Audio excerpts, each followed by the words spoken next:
Salam hörmətli izləyicilər. Bugünkü videomuzda vergiden azad olmalar və onların şərtləri barədə danışacağıq. Vergiden azad olma çox adam üçün vergi ödəməmək kimi başa düşülür. Amma əslində bu güzəştlərin müəyyən şərtləri və vaxtı var. Vergiden azad olma nədir? Vergiden azad olma, qanunvericiliklə müəyyən edilmiş hallarda vergi ödəməkdən tam və ya qismən azad olmaq deməkdir. Bu azad olmalar əsasən sahibkarlığın təşviqi, investisiya dəstəyi və sosial həssas qrupların qorunması məqsədi ilə tətbiq olunur.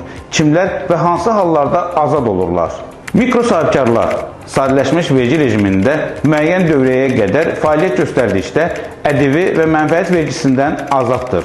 Startaplar 3 il müddətinə gəlir və mənfəət vergisindən azad olurlar. Amma bu startap şəhadətnaməsi aldıqdan sonra mümkündür. Təhsil və səhiyyə xidmətləri ƏDV-dən azaddır. Mülk icarəsi fiziki şəxslərin şəxsi əmlakını kiraya verməsi halında ƏDV yox, ancaq gəlir vergisi var.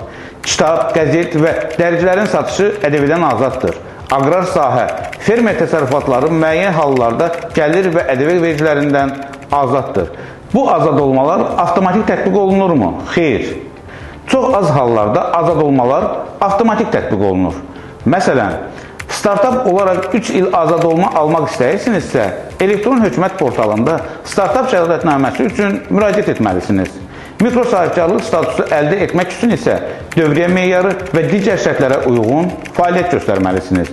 Əks halda sistem sizi ümumi vergi rejiminə daxil edir və vergi borcu yaranır.